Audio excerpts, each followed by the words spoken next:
अगर आपको यह वीडियो पसंद आया है तो ट्रू मीडिया चैनल को सब्सक्राइब जरूर कीजिए और नए वीडियो को सबसे पहले देखने के लिए बेल आइकॉन पर क्लिक करना ना भूलें। इस वीडियो को लाइक, कमेंट्स और शेयर अवश्य करें। नमस्कार दोस्तों, आज हम ट्रू मीडिया के कार्यक्रम एक मुलाकात में एक और ऐसी शख्सियत से करवा रहे हैं जो कवि हैं, पत्रकार हैं, लेखक हैं। आप पिछले 40 वर्षों से साहित्य को समर्पित हैं। आप छंद, गीत, गजल, कुंडलियाँ, वीर रस की कविताएं आदि लिखते हैं। आप हैं चेतन आनंद जी। चेतन आनंद जी, ट्रू मीडिया के कार्यक्रम एक मुलाकात में आपका स्वागत है। बहुत बहुत आभार। चेतन जी, आप हमें बताएं कि आपका रुझान साहित्य के प्रति कब और कैसे आया? मैं आपको बताऊं, मुझे पूरा तो याद नहीं है जी, लेकिन इतना याद आता है कि मैं जब गाज़ियाबाद में ही लोहिया नगर में एक स्कूल था जी, जिसमें मैं पढ़ता था, मालवीय विद्या मंदिर। जी, तो उसमें मैं 4th क्लास में था। जी, तो वहाँ एक अनाउंसमेंट हुआ जी, कि स्कूल की एक पत्रिका निकल रही है जी, और उसके लिए जो बच्चा अपनी कविता, कहानी बच्चों से मांगी गई थी कि देना जी, चाहता जी, तो दे सकता है। जी, तो मेरे मन में कुलबुलाहट हुई। जी, तब मैंने वैसे ही अपने बचपने में जो मन में आया वो लिख दिया। जी, तो मेरी शुरुआत, आपको ताज्जुब होगा सुन के कि मेरी शुरुआत कविता से नहीं हुई। जी। मेरी शुरुआत एक कहानी से हुई। क्या मैंने बात है, सबसे क्या बात पहले है, क्या बात एक कहानी लिखी जिसका शीर्षक मैंने रखा किसान की बेटी। क्या बात है। तो वो मैंने कहानी अपनी टीचर को दे दी जी, और टीचर ने वो अपनी मैगज़ीन के लिए रख लिया। जी, इत्तेफाक से 2 दिन बाद मेरे से एक किसी महापुरुष में मैंने एक कविता लिख दी।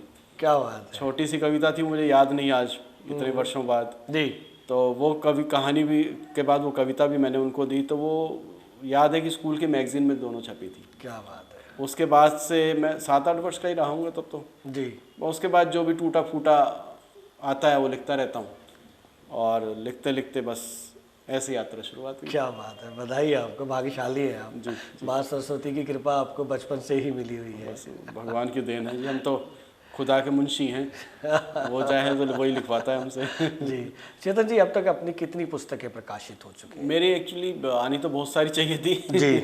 लेकिन ये है कि एक संकल्प हर साल मैं लेता हूँ। जी, तो पिछले साल एक संकल्प लिया था कि मैं अपनी किताब लेकर आऊँगा। जी, तो मेरे पिछले साल एक किताब आई है, अल्फाज के पंछी। जी, उसे अयन प्रकाशन ने प्रकाशित किया है और विश्व पुस्तक मेले में आई थी ये। जी, उसका विमोचन भी वहीं हुआ था, बहुत जिसमें मेरे गुरु डॉक्टर कुंवर बेचैन जी, और बहुत वरिष्ठ गीतकार डॉक्टर बुद्धिनाथ मिश्र जी, और डॉक्टर हरीश नवल, जी, चर्चित व्यंग्यकार, जी, जी, तो इन तीनों ने ही अपने कर कमलों से उसका विमोचन किया था। जी, और भूपाल सूद जी जो अयन प्रकाशन वाले हैं, उन्होंने बड़ी कृपा की, किताब को बड़ा सुंदर उसकी साज सज्जा और उसकी सेटिंग में जी, जी, अपना सारा श्रम लगा दिया। तो 81 गज़लें हैं उसमें और उसकी भूमिका भी मेरे गुरु डॉक्टर कुंवर बेचैन ने लिखी है और वो पूरी किताब मेरे गुरु को ही समर्पित है। बहुत बढ़िया, बधाई आपको। आप साहित्य के क्षेत्र में किन्हें अपना आदर्श मानते हैं? मेरे गुरु और आदर्श डॉक्टर कुंवर बेचैन। जी, डॉक्टर कुंवर बेचैन ने मैं 9th क्लास में था तब उनके संरक्षण में हूँ, तब से। क्या बात है, क्या बात है। तो वो मेरे गुरु भी हैं और मेरे पिता भी हैं। अरे अरे, वाह वाह वाह। कविता का भी उन्होंने सिखाया, तो जीवन का जा भी सिखाने वाले डॉक्टर। भाग्यशाली हैं। चेतन जी, आपने गीत, गजल, कुंडलियाँ, दोहे आदि लिखे हैं। आपकी विशेष विधा क्या है लेखन की? विशेष विधा तो वैसे मेरी गज़ल है जी, और लेकिन प्रिय मुझे गीत भी हैं लिखने। क्या बात है, और दोहे भी मैंने 1000 दोहे लिखे क्या बात है, और वो भी 1 साल में लिखे। भाई वाह। मैंने 1 साल में संकल्प लिया था कि इस साल मैं सबसे ज़्यादा दोहे लिखूंगा। जी, तो मैं रोज़ाना 5 दोहे लिखता था। जी, वाह वाह। तो उस हिसाब से तो 1800 दोहे होने चाहिए थे। जी, जी, जी, लेकिन वो 1000 से अधिक हो गए। जी, तो 1000 दोहे मैंने लिखे बहुत बढ़िया। और मुक्तक भी मैंने लिखे जी, और कुछ कुंडलिया छंद भी लिखे, कुछ वीरस की कविताएं भी लिखी और कुछ समसामयिक जैसी मांग होती है टीवी चैनल्स की, तो उनके जी, हिसाब जी, से जी, भी जी, लिखता हूँ। जी। चेतन जी, अपनी कोई प्रिय रचना, हालांकि आपकी जो सभी रचनाएं प्रिय हैं लेकिन कोई प्रिय रचना हमारे दर्शकों को सुनाए ताकि हमारे दर्शक भी आनंदित हो सके। अब देखिए, आपने मुझे यहाँ बुलाया अपने ट्रू मीडिया के स्टूडियो में, जी, तो मैं तो ट्रू मीडिया को ध्यान में रख के अपनी 4 पंक्तियाँ एक गज़ल की क्या बात है, स्वागत सुना है, देता हूँ स्वागत है, स्वागत है। कि अगर ये प्यार है तो प्यार के ये दरमियाँ भी हो। वाह, अगर ये प्यार है तो प्यार के ये दरमियाँ भी हो। ना हम बोले ना तुम बोलो मगर किस्सा बयां भी हो। वाह वाह वाह। ना हम बोले ना तुम बोलो मगर किस्सा बयां भी हो। जी और ट्रू मीडिया के लिए कहता हूँ कि जहाँ दिल से मिले दिल जी, एक ऐसा कारवां भी हो। क्या बात। कि जहाँ दिल से मिले दिल एक ऐसा कारवां भी हो। कहाँ पर हो कहाँ कह दूँ यहाँ भी हो वहाँ भी हो। वाह वाह वाह वाह वाह वाह। चेतन जी, एक मन के भाव मेरे उद्गार हो रहे हैं, मैं आपसे शेयर करता हूँ जी, जी। कि आपकी इस रचना से जो है ना अभी आनंद नहीं आया चेतन जी। और आनंद के लिए चेतन जी एक और अपनी रचना मैं और 4 पंक्तियाँ आपको सुना देता हूँ जी जो मंच पर इन दिनों मेरे काफ़ी चल भी रही हैं। जी कि किसी के साथ रहना तो जी, ख्यालों की तरह रहना। आहा, कि किसी के साथ रहना तो ख्यालों की तरह रहना। जी, मुझे अच्छा नहीं लगता सवालों की तरह रहना। वाह वाह वाह। मुझे अच्छा नहीं लगता सवालों की तरह रहना। और मेरी माँ ने मुझे बचपन से अब तक ये सिखाया है जी, कि मेरी माँ ने मुझे बचपन से अब तक ये सिखाया है अंधेरी रात के दिल में उजालों की तरह रहना। आहा, बढ़िया बढ़िया बढ़िया बढ़िया। जी। बिल्कुल आया चेतन जी, आनंद आया। धन्यवाद। चेतन आनंद जी, साहित्य को लेकर आपकी भविष्य की योजनाएं क्या हैं? मैं बताऊं भाई साहब कि किताब तो मैं पिछली साल आ गई मेरी। जी और इस साल मैंने संकल्प लिया है कि मेरी एक म्यूज़िक एल्बम मुंबई से आ रही है जी जिसमें 5 गज़लें हैं जी, और जिसकी एक गज़ल का ऑडियो ट्रैक तैयार हो गया है। क्या बात, उसका बधाई वीडियो आपको। ट्रैक बन रहा है जी और इसी साल में और ज़्यादा मुझे लगता है 6 महीने में जी मेरी 4 गज़लें और रिकॉर्ड हो जानी चाहिए जिसका ऑडियो ट्रैक चारों को तैयार हो जाएगा। जी, और वीडियो ट्रैक बनाते बनाते ये साल पूरा हो जाएगा।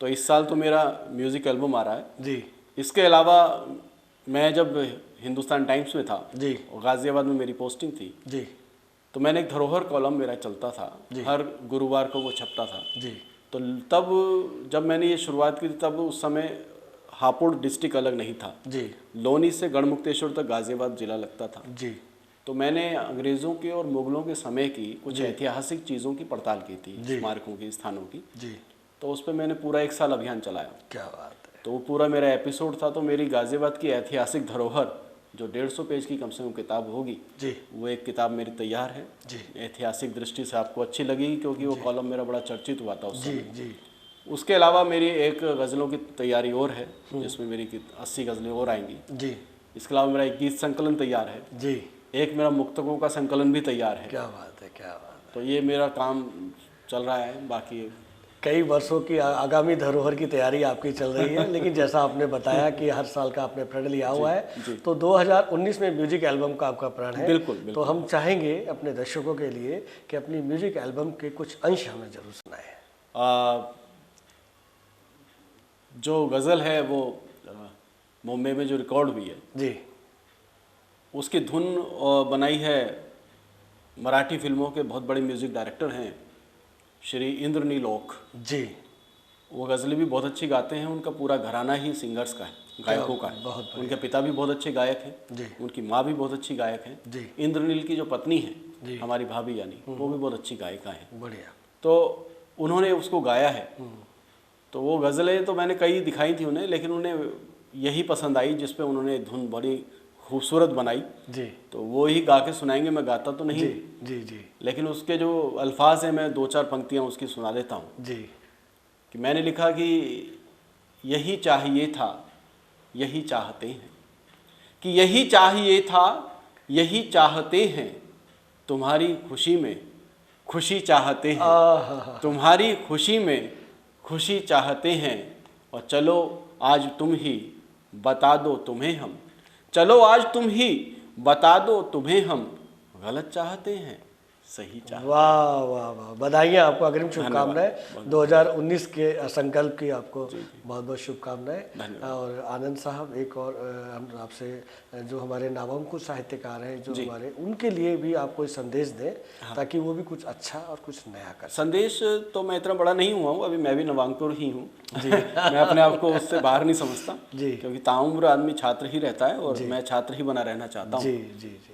लेकिन नवांकुरों को संदेश के अलावा मैं आपको बताऊं कि कुछ मेरा मन में हार्दिक इच्छा रहती है जी शुरू से ही कि मैं नवांकुरों के लिए कोई प्लेटफॉर्म तैयार करूं जी, क्योंकि मंच की जो स्थिति है उसमें नए लोगों को स्थान मिलना, एक बड़े मंच पर उनका पहुंच पाना बड़ा मुश्किल हो गया। बिल्कुल सही कहा। क्योंकि मैं खुद घुटने घुटने चल के खड़ा होना अब सीखा हूँ या सीख रहा हूँ, तो मुझे भी एक छोटी सी जगह मिलनी शुरू हुई है जी। लेकिन मैं जैसे एक अखिल भारतीय साहित्य परिषद गाजियाबाद जी शाखा है जी, तो 1866 में जैनेंद्र कुमार जी जो महान साहित्यकार हुए, उनके अध्यक्षता में जी अखिल भारतीय साहित्य परिषद का गठन हुआ। पूरे देश भर में हर शहर में इसकी शाखाएं हैं जी। और गाजियाबाद इकाई की शाखा की जिम्मेदारी का प्रस्ताव मेरे पास आया था जी, तो मैं 2 साल पहले इसको सहर्ष स्वीकार किया था और उसमें काफ़ी नवांकुर भी जुड़े हैं जी। हर महीने कवि गोष्ठियों का सिलसिला इसमें हम चलाते हैं जिसमें नए लिखने वालों को ज़्यादा से ज़्यादा शामिल करने का मेरा प्रयास होता है जी। एक टीवी चैनल पे एक मुद्दे की बात कवियों के साथ एपिसोड भी चल रहा है जी जिसमें मेरा मन होता है एक कवित्री, एक नवोदित कवि और एक स्थापित कवि जी, 3 लोगों की चेन एक बनाकर हम वो प्लेटफॉर्म उनको प्रयास करते हैं। बहुत अच्छा काम कर रहे हैं और उसके 9 एपिसोड टेलीकास्ट भी हो चुके हैं जी। और ये सिलसिला अनवरत चले जी। मेरी कोशिश है। और नवांकुरों से तो ये कहूँगा कि खूब सुने। आजकल पढ़ने की और लिखने की क्षमता कम होती जा रही है जी, देखने सुनने की बढ़ी है, इसलिए कहता हूँ खूब सुने और कवियों को, बड़े कवियों को सुने और जो कविता है वो एक बार लिखने के बाद उसको अच्छी तरह से मांझें जी, और तब अपने आप को वो कवि कहलवाएं कि हम कवि हैं। क्योंकि आजकल फेसबुक और सोशल मीडिया पे हालत ये है जी कि जो 4 लाइनें लिखता है वो कविता है या नहीं है, लेकिन उसकी नज़र में वो कविता है और उसे पोस्ट कर देता है। जी जी जी। मैं चाहता हूँ कि इन भाग दौड़ से और इस आपाधापी से, इस प्रतियोगिता से बचें जी। और बर्तन को जैसे मांजा जाता है ना तब वो उसमें चमक आती है, निखारा जाता है, तो अपने भीतर के बर्तन को, जो अपनी कला है आपकी, जो भगवान ने प्रतिभा दी है उसको निखारें, उसके बाद सामने आए तो चमक दुनिया को पता चलनी चाहिए। बहुत बढ़िया संदेश दिया आपने।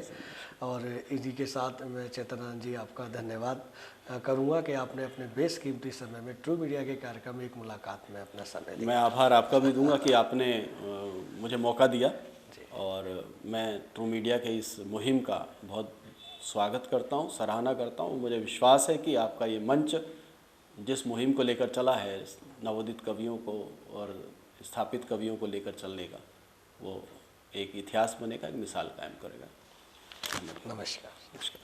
अगर आपको यह वीडियो पसंद आया है तो ट्रू मीडिया चैनल को सब्सक्राइब जरूर कीजिए और नए वीडियो को सबसे पहले देखने के लिए बेल आइकॉन पर क्लिक करना ना भूलें। इस वीडियो को लाइक, कमेंट्स और शेयर अवश्य करें।